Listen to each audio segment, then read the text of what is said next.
Good morning. Bit of a rainy day this morning here where I am, but hopefully that won't distract. I was just reading through the book of Numbers this morning, reading through about the setting up of the temple, and this is about the Levitical priesthood and all the things they need to do and why. And it says here, I've given the Levites as a gift to Aaron and to his sons from among the children of Israel to do the service of the children of Israel in the tabernacle of the congregation, and to make an atonement for the children of Israel, that there be no plague among the children of Israel.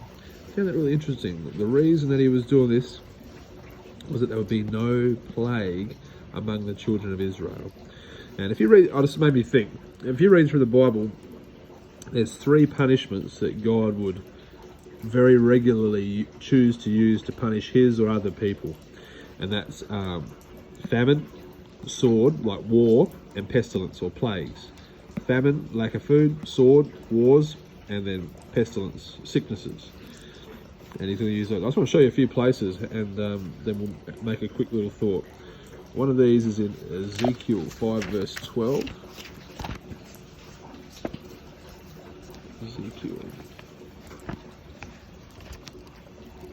Oops. Actually, we'll start in Jeremiah then. Jeremiah 14. Down on. Jeremiah 14 verse 12, I think. Yeah. When they fast, this is interesting, 11. Then said the Lord to me, pray not for this people, for their good. When they fast, I will not hear their cry. And when they offer burnt offering and an oblation, I will not accept them. But I will consume them by the sword and by the famine and by the pestilence. Sword, famine, pestilence. Now there's about 6, 7, maybe 10 cases where God will use this exact saying through the book of Jeremiah. But we won't go through all of those. We've seen it. Ezekiel's another one. Ezekiel 5, verse 12. A third part of thee shall die with the pestilence, and with famine shall they be consumed in the midst of thee. And a third part shall fall by the sword round about thee, and I will scatter a third part into all the winds, and I will draw out a sword after them. And why is that? They defiled his sanctuary. See how the Levites were supposed to keep it all clean back in Numbers, but they defiled it, and then the punishments that God promised would come. God punishes nations with famine, pestilence, and sword. I don't know if it's starting to click for you yet. Let's go to the book of Amos real quick. When a nation turns away from God, or nations turn away from God, he sends famine, pestilence, and the sword. Amos chapter 4.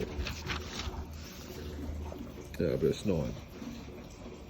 I have smitten you with blasting and mildew, when your gardens and your vineyards and your fig trees and your olive trees increased, the palmer worm devoured them, yet ye have ye not returned unto me, saith the Lord. There's your famine. 10. I have sent among you the pestilence, after the manner of Egypt. Your young men have I slain with the sword. There you go, sword and pestilence, and have taken away your horses. And I have made the stink of your camps to come up unto your nostrils, yet have ye not returned unto me. See that?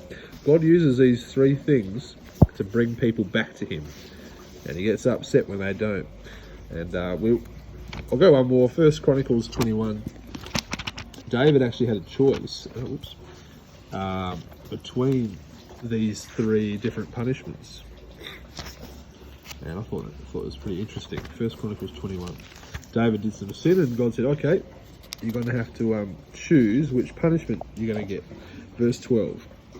And Gad, God's prophet, comes to him and says, either 3 years famine, or 3 months to be destroyed before thy foes, sword, while that the sword, there it is, of thine enemies overtaketh thee, or else 3 days the sword of the Lord, even the pestilence in the land, and the angel of the Lord destroying throughout all the coasts of Israel.